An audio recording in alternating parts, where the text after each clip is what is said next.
Kalau Anda sudah mengalami mens yang tiap kali mengganggu aktivitas, ya, tiap kali mesti bolos sekolah atau bolos kerja, dan mesti minum obat anti nyeri tiap kali mens, berarti sudah tidak normal.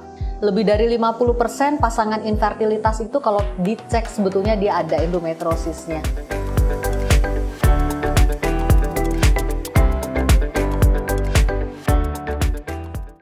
Halo Maya Friends, selamat datang di episode selanjutnya Maya pada Hospital Podcast bersama dengan saya Dania Najmi. Hari ini Maya Friends, kita akan bahas nih mengenai haid yang nyeri banget. Itu penyebabnya apa ya kira-kira? Penting banget nih untuk disimak, apalagi untuk Maya Friends yang perempuan. Di episode hari ini, untuk menjawab semua pertanyaan-pertanyaan kita, aku sudah ditemani oleh Dr. Caroline Tirtajasa, SPOG Kaver, yang merupakan seorang spesialis kebidanan dan kandungan konsultan, subspesialis fertility dan hormon reproduksi, dan juga ahli bedah laparoskopi. Halo Dr. Caroline. Halo Dania. Apa kabar, sehat dok? Baik, sehat banget. Sehat banget. Nah, kita di sini sehat banget, tapi mungkin di rumah ada Maya Friends yang mungkin kurang sehat, suka sakit, apalagi kalau haid. Aku pun salah satunya dok. Seperti itu. Nah, apakah sebenarnya haid yang sakit itu tuh normal atau enggak? Dan apalagi kalau aku kadang suka sampai nggak bisa beraktivitas, harus tiduran aja. Itu gimana dok kira-kira? Jadi mens normalnya itu memang selalu ada rasa nyeri, cramping itu ada. Tapi yang membedakan sebuah nyeri mens itu normal atau tidak normal adalah intensitas nyerinya. Ya. Kalau nyeri mens itu sampai mengganggu aktivitas, tiap kali mens mesti minum painkiller atau obat anti nyeri, itu sudah nggak normal tuh, ya. Jadi nyeri mens yang normal itu biasanya masih bearable nyerinya tidak terlalu berat ya. Pasiennya masih bisa sekolah, masih bisa bekerja, dan masih belum perlu minum anti nyeri, obat anti nyeri tiap kali dia mens. Jadi kalau Anda sudah mengalami mens yang tiap kali mengganggu aktivitas, ya, tiap kali mesti bolos sekolah atau bolos kerja, dan mesti minum obat anti nyeri tiap kali mens, berarti sudah tidak normal. Segeralah datang cek ke dokter kandungan. Apakah ada kista atau penyakit-penyakit endometriosis yang sering menjadi penyebab nyeri mens yang sangat ini. Oke, berarti salah satu penyebab kenapa haid itu bisa nyerinya hebat sekali adalah endometriosis ya dok ya? Betul. Oke, ada gejala lain gak ya dok dari endometriosis itu selain haid dengan nyeri yang hebat gitu? Oke, gejala lain dari endometriosis selain nyeri haid yang hebat adalah mens yang banyak, banjir. Apalagi kalau endometriosisnya itu sudah tumbuh di otot rahim. Ya, dia membuat bulging yang kita sebut dengan adenomyosis. Ya, pasien dengan endometriosis yang tumbuh di otot rahim atau adenomyosis ini selain mens yang sakit, dia juga mengalami mens yang deras ya, banyak, banjir, kadang-kadang bisa sampai anemia. Gejala lain adalah sulit hamil. Ya, pasien-pasien endometriosis itu rata-rata sulit hamil. Ya, karena endometriosis ini merusak organ reproduksi. Oke, mungkin boleh dijelaskan sedikit nih dok secara singkat sebenarnya endometriosis itu jadi apa yang terjadi pada tubuh kita gitu ketika dibilang terkena endometriosis nih.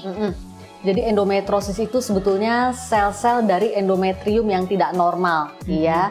Dia bisa berimplan. Kalau teori tentang endometriosis banyak banget ya.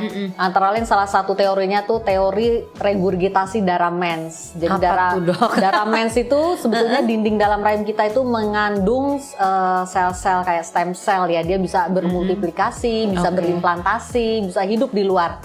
Jadi ketika kita mens, sebagian sel itu reflux lewat saluran telur berimplan ke rongga panggul. Ya, dan sel-sel ini bisa berinfiltrasi, menyebar. Ya, terutama yang diserang adalah organ reproduksi. Otot rahim misalnya, kalau tumbuh di sana kita sebut adenomyosis. Ya, kalau tumbuh di tuba atau saluran telur, tubanya bisa melendung tuh menjadi hidrosalping atau endometriosis tuba. Kalau dia spill out keluar, tumbuh di indung telur, ya berimplan di situ menjadi kista endometriosis. Jadi sebetulnya penyakitnya sama, endometriosis tergantung dari organ yang terkena, ya dia bisa berupa kista endometriosis, bisa berupa adenomyosis, bisa juga berupa endometriosis tuba atau endometriosis peritoneal atau yang kita kenal sebagai endometriosis stadium 1-2. Oke, berarti bentuknya endometriosis itu seperti benjolan gitu ya dok yang tumbuh ya di dalam Bisa tubuh berupa kita. benjolan kalau dia sudah agak parah ya, tapi tahap awalnya dia sebetulnya berupa plak ya, berupa Oke, implan bercak-bercak I see. di rongga panggul yang dengan USG transvaginal ataupun MRI tidak akan terlihat. Oke. Terlihatnya hanya dengan laparoskopi sebetulnya. Oke, Iya, baiklah. Jadi itu salah satu pemeriksaannya juga ya. iya, Nah, betul. dok, kalau untuk endometriosis sendiri itu banyaknya terjadi di usia perempuan berapa dok? Biasanya usia reproduksi ya, tapi saya pernah ketemu endometriosis itu pada anak usia 16-17 tahun ada. Oke. Dengan mioma saat itu saya laparoskopi, itu endometriosis stadium 1-2-nya sudah sangat parah tuh, hampir memenuhi seluruh rongga panggul. Jadi prinsipnya saat pubertas dimulai ya, seorang perempuan sudah bisa terkena endometriosis ini. Oke, dan karena banyak terjadi di usia reproduksi, berarti dia secara tidak langsung juga, mungkin secara langsung ya, bukan secara tidak langsung ya, mempengaruhi juga dari kesuburan ya bagi Betul. perempuan-perempuan yang mau hamil ya Iya, dok ya, seperti iya, itu. Betul, betul. Lebih dari 50% pasangan infertilitas itu kalau dicek sebetulnya dia ada endometriosisnya. Oke. Dulu angkanya sekitar 30%, tapi sekarang lebih dari 50%. Pasangan-pasangan infertilitas itu ternyata kalau kita cek ada endometriosisnya. Iya.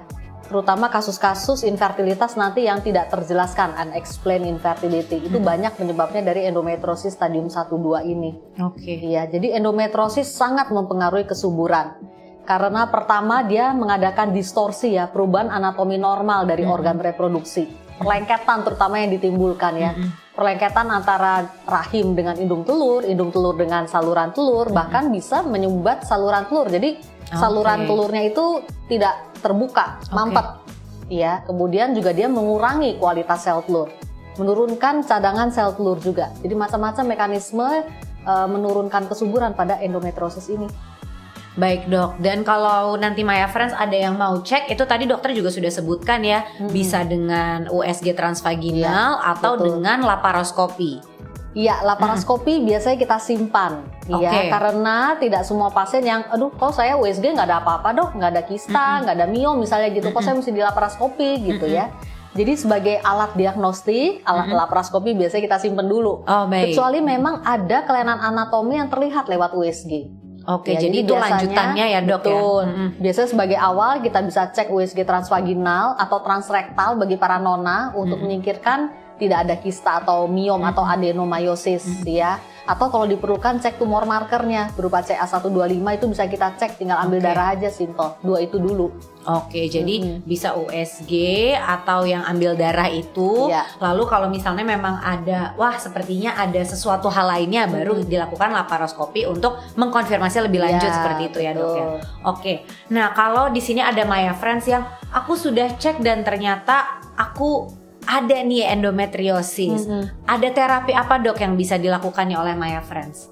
Oke, jadi tergantung tingkat keparahan endometriosis dan kebutuhan pasien saat itu. Oke. Ya, kalau nyeri pasiennya masih muda misalnya belum menikah ya, seperti yang tadi saya bilang anak umur 16 tahun, 17 tahun sudah terkena misalnya kista endometriosis, biasanya operasi masih kita bisa tunda.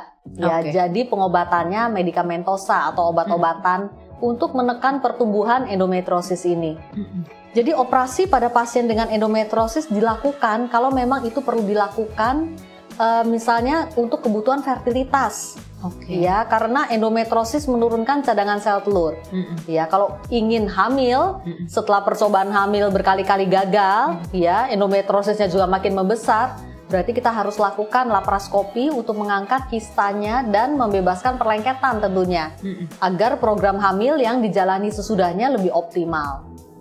Baik, tadi dokter sempat mention ya kalau endometriosis ini bisa ada pertumbuhan. Berarti kalau endometriosisnya itu tidak diobati dok, atau oh ya udah ini tidak mengganggu saya biarin aja, berarti itu nanti akan bisa menjadi semakin berbahaya ya bagi tubuh perempuan. Iya, betul. Dia akan growing terus. Jadi endometriosis ini adalah penyakit sepanjang usia reproduksi sebetulnya. Ya, dia tidak akan hilang selama hormon aktif.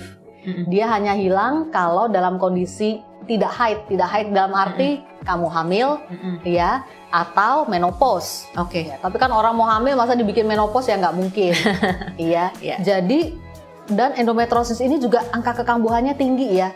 Misalnya angkat kista sebelah kanan nih, belum hamil-hamil juga, setelah berapa tahun kista sebelah kiri misalnya bisa aja dia muncul lagi.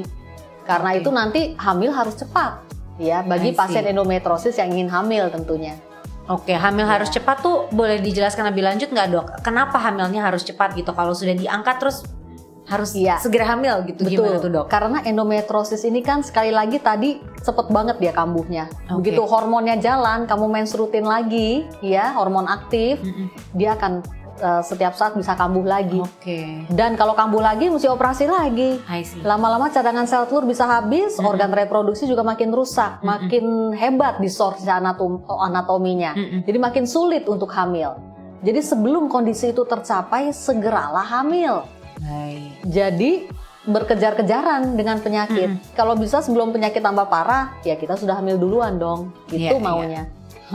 Berarti kalau boleh aku simpulkan nih dok, kalau bagi Maya Friends yang merupakan penderita endometriosis dan mau program hamil, berarti step yang harus dilakukan adalah berarti nge-treat dulu endometriosisnya baik dengan obat atau diangkat ya dok dengan operasi, kemudian hamil, setelah itu ya kita treatment lagi seperti biasa ya dok, and hoping that it wouldn't come back gitu, benar nggak dok kurang lebihnya? Iya, lakukan hidup sehat, pola hidup sehat, healthy lifestyle supaya endometriosis nggak cepat balik juga.